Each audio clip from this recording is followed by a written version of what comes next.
Լավ կլիներ իհարկե որ կարիքը չունենայինք, բայց կարծում եմ որ ունենք կարիքը,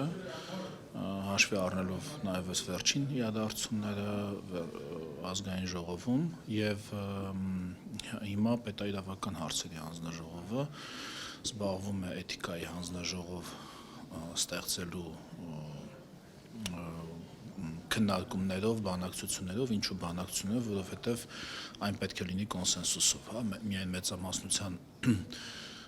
դիրքորոշումով չի նկատվում այդտեղ կարգավորումները, աշխատակարգը եւ այլն, պետք է ընդդիմության կողմից է լինի կոնսենսուսը, իրենք հիմա զբաղվում են այդ հարցով, հուսով եմ այդ հանձնաժողովը կլինի էթիկայի հանձնաժողովը եւ հուսով եմ այն դրսևորումները, որոնց մասին որ դուք խոսեցիք, ավելի ու ավելի քիչ տեղ կունենան,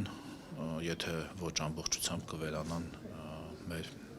քաղաքական խոսքից։ Տլության խոսքի դրսևորումները պայմանավորված են կոնկրետ ընդդիմադիր գործիչների քաղաքական ծրագրերով, որոնց նպատակն է Հայաստանում ուղղակի կներեք, բայց մարդկանց նյարդերը քանդելը։ Նրանց նպատակը իմ խորին համոզմամբ մարդկանց նյարդերը քանդել, քաոսային իրավիճակ ստեղծելն է եւ եթե դուք տեսնում եք օրինակ հաճախ չէ իրենք էլ են ասում վայ հասեք քաոս է, հասեք միջուկային պատերազմ է, հասեք անկախ նրանից այդ գնահատականները ինչքանով են մոտ իրականության, ինչքանով են հեռու, կարող է եւ մոտ են, այո, կարող է աշխարհում շատ վատ բաներ կարող է տեղի ունենան մեր շուրջը որոնք նաև կարող է ազդել մեր վրա, բայց փոխանակ գնահատելու այն համապետական կայունությունը, որ այսօր կա Հայաստանի Հանրապետությունում, այս դժվար վիճակում, ասենք հուսով եմ իրանք չեն ասի, չէ՞ որ այս իսրայելա-իրանյան կոնֆլիկտն էլ է մեր պատճառով,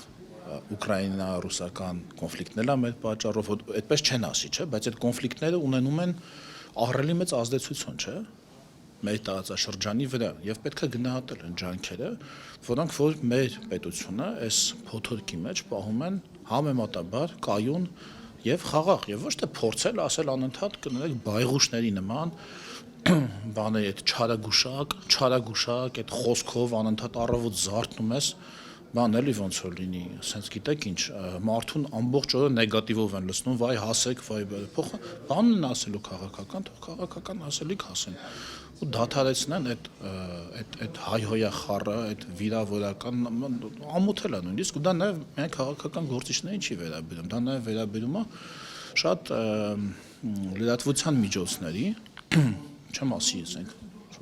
լրագրողների հատուկ, բայց որ նայում ես այո, նաև շատ լրագրողների էլ է դա վերաբերում, տարբեր մամուլի ակումբներում, դուք հետևում եք, խայտառակություն, ձեր գործընկերներն են, նայում ես ոնց որ, չգիտեմ, այն ամենավատ, ինչ ասեմ, ամենաանբարենպաստ միջավայրում,